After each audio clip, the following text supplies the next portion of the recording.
Com vocês, Netão, o homem do bom bife. E aí, irmão? Bom, E aí, como é que você tudo tá? bem? Boa, meu querido. E aí, Nardon? Bem-vindo. Prazer te E conhecer. o cara, turma, antes de começar o episódio, já deu uma aula de vendas aqui pra gente de negociação, tá? Mas Que foi aula? uma aula. Infelizmente, não vai poder estar aqui nesse episódio, fica pro próximo, mas foi uma aula de negociação. Ela né? foi bom. Foi Que uma aula de isso? negocia- Tava trocando uma Não, ideia, não. tranquilo. O cara deu uma aula de negociação. Porra, foi muito bom. Tem uma boa assessoria. Netão, pergunta top one aqui do Extremos pra gente começar. Qual foi o dia mais extremo da tua vida até hoje? Dia mais extremo? Extremo em que sentido você quer dizer? Bom ou ruim? Caramba. Pode ser um de cada. Pergunta quente. Profissional, pessoal, que seja aquele dia assim que você fala, cara, esse dia foi punk. Cara, sei lá. Todos os meus dias são tão intensos, extremos. cara. Não, mas acontecimento assim da tua vida que foi... Aquele momento que te marcou, sabe? Que foi extremo. O meu, por exemplo, foi Black Friday 2015, quando eu acordei e a plataforma tava fora do ar. Foi, porra, o dia mais extremo até hoje, profissionalmente, da minha vida. Cara, vou ser sincero, eu não tenho nem pro lado ruim, nem pro lado bom. Porque eu sou um empreendedor, né? Então eu boto muita mão na massa. Eu acabei de abrir a parrilha Bom Bife lá em Santos, tô lá. Um dia eu tô no salão, outro dia eu tô na parrilha. Eu tô fazendo o possível pra fazer a coisa dar certo. Então todos os dias tem muitas coisas extremas.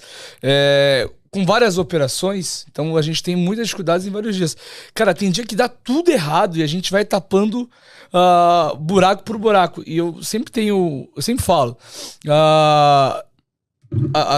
o teu sucesso vem da tua capacidade de resolver problemas. Então, como você vai lidar e quanto tempo você vai gastar para resolver o problema é que vai definir o teu sucesso. Então, pra mim, não tem um dia extremo que aconteceu tantas coisas erradas, assim, absurdas que não foram superadas. Cara, todo dia tem problema. Não passa um dia sem problema. Tipo, um dia fiscalização disso, outro dia fiscalização daquilo. Ah, não pode fazer a calçada assim. Tá, beleza, eu fiz a calçada. E agora? Tem duas opções, paga a multa ou refaz. Putz, deixa eu pensar, acho que vale mais pagar a multa. Resolver um problema. Tá resolvido? Tá resolvido. Eu preciso, enfim... Cai a porta do caminhão, virou o caminhão, fez isso, aconteceu. Tem que resolver tudo. Então, não tem um dia mais extremo. Todos os dias são bem extremos, assim. Boa. Muito bom. Não E tem. hoje, cara, você é canal de aquisição pro teu negócio, você é produtor de conteúdo, você é gestor, você é o cara que, tá lá lançando. Queria que você falasse assim, qual a parte do seu trampo hoje que você mais curte fazer? É tá lá no salão, aprendendo, vendo, pra poder transformar aquilo num padrão. É tá lá na grelha, fazendo a carne lá pros teus clientes e vendo a galera. Vendendo a franquia, negociando a franquia, modelando. Tá na TV, tá produzindo conteúdo pro Instagram. Cara, eu gosto de tudo, assim. Eu não gosto muito de fazer reuniões, saca? Tipo, Netão, senta aqui, vamos fazer uma reunião pra falar sobre tal assunto. Parte burocrática e tal, me deixa um pouco... Essa tu deixa com carinho. Deixo mais com ele, mas às vezes eu tenho que participar e tal, então você tem que ter noção do que tá acontecendo. Então a parte de reuniões é a única parte que eu não gosto. Agora, tirando isso, todo o restante do processo eu curto. Que a gente tá com um filho novo, que é a parrilha. Então eu tô lá cuidando do filho novo, né? O filho acabou de nascer, precisa de mais atenção do que os outros. Então eu tô lá todos os dias indo. O que eu preciso melhorar de KDS, o que eu preciso melhorar de serviço, o que eu preciso melhorar de atendimento, que cortes que eu preciso mudar, se eu vou mudar a gramagem, se eu não vou mudar, se eu vou mexer na receita, se não vai. Ao mesmo tempo, quando a gente inaugura uma franquia nova, fazer acompanhamento de como está indo a unidade, como é que não está indo, ver as unidades mais antigas, como é que estão faturando, se não estão faturando, as que têm algum problema, ver como resolver os problemas, porque existem problemas, é óbvio que existem. Então, como resolver, o que falta na tal unidade? Será que tal unidade resolve com mais ativações nas redes sociais? Será que tal unidade precisa melhorar a gestão da unidade? Precisa fazer ativações de preço mesmo? O que está acontecendo? Então, eu gosto de tudo. E qual é a tua unidade de negócio mais xodó? Mais xodó A parrilha agora ou é a Agora é a hamburgueria? parrilha, agora, que é o filho mais novo, né? É o que eu falo assim, é o projeto mais sonhado, porque desde que eu comprei o açougue e tal, eu queria ter uma parrilha anexa ao meu açougue para poder fazer a carne para meus clientes. E aí sonhei muito com isso, era muito um objetivo muito longe pra mim na época, né? Eu tinha acabado de comprar um açougue, eu não tinha nenhum carro. Quanto mais comprar um prédio ali a 30 metros. Então eu falei assim, caramba, vou comprar aquele prédio lá, vou fazer a parrilha do lado e o açougue do lado direito e a parrilha do lado esquerdo. Os caras olhavam pra mim e falavam assim, esse moleque usa droga, velho. Esse moleque vem trabalhar de bicicleta, tá falando que vai comprar um prédio aqui do lado, esse moleque é louco. E eu sonhei, comprei o prédio, demorei 5 anos pra conseguir fazer tudo e agora saiu finalmente. Então é o projeto que eu tô mais cuidando ali, então é o do momento agora, mas eu tenho carinho igual por todos os filhos, então o açougue, a hamburgueria, a parrilha, eu tenho carinho igual pelos 3. E me conta, você se considera um açougueiro ou um empresário? Açougueiro. Primeiro lugar, açougueiro. Primeiro açougueiro. É açougue que quando eu vou preencher qualquer ficha, eu preencho açougueiro. E quando que você... A ficha cadastral do prédio aqui, você vai olhar lá, açougueiro. E quando que você começou esse interesse por carne? A história é longa, né? Mas vou tentar compilar aqui. Eu sou de família de comerciantes, né? Então, a minha família tinham vários negócios na cidade. Meu pai peixaria, meu tio açougue, o outro tio fábrica de gelo, outro tio mercearia, a outra loja de roupa e por aí vai. Outra avícola, cada um segmento, não eram concorrentes entre si. Tudo lá em Santos. Santos, E o meu tio, meu padrinho, tinha o açougue e a gente ia aos domingos lá pro açougue. Quando era muito pequeno, 6 anos, 5 anos, 7, porque não tinha ninguém pra ficar com a gente em casa e tal. Meu pai e minha mãe trabalhavam muito, domingo a gente ia pro açougue. Então a gente ia pro açougue domingo de manhã, ficava lá com ele, com a minha avó e tal. E eu achava mó legal aquele lifestyle dele vendendo frango ali na porta do açougue, conversando com os clientes e tal, a família ali perto. E aí a gente saía do açougue no domingo, passava na peixaria dos meus pais, pegava minha mãe e tal, e ia pra casa do meu pai, que sempre tinha churrasco na casa do meu pai nos domingos. Então, o meu domingo, que era o momento que eu estava perto da minha família, que meu pai e minha mãe saíam 5 horas da manhã pra trabalhar, voltavam às 9 da noite. Era o domingo no churrasco e no açougue. Então eu cresci com muito amor e muito carinho pelo açougue e pelo churrasco. Aí meu tio não tinha filhos, ia viajar para visitar frigoríficos, para ver fazenda, para ver boi e tal. Me levava a tiracolo para não viajar sozinho, não gostava de viajar sozinho. E aí crescia meu amor, meu carinho pelo açougue. Aí com 16 anos eu resolvi sair de casa, porque eu já era um adulto com 16 anos. Comecei a trabalhar muito cedo com meus pais. 16 anos eu não recomendo, né? Mas eu já dirigia, já tinha minhas contas. Não recomendo. Eu já tinha meu carro com 16 anos. Eu tinha meu carro, minhas contas, enfim. Já era um adulto com 16 anos. E aí resolvi sair de casa, fui trabalhar com ele. E aí fui trabalhar com ele como entregador de bicicleta, cara. Comecei lá, mas com muita vontade de ser dono do açougue um dia. Eu não queria ser o funcionário do açougue do meu tio, eu queria ser o dono do açougue, sabe? Tinha esse amor pelo negócio. E aí com esse objetivo eu comecei a fazer tudo o que eu podia fazer para comprar o açougue. Então eu trabalhava com ele no açougue.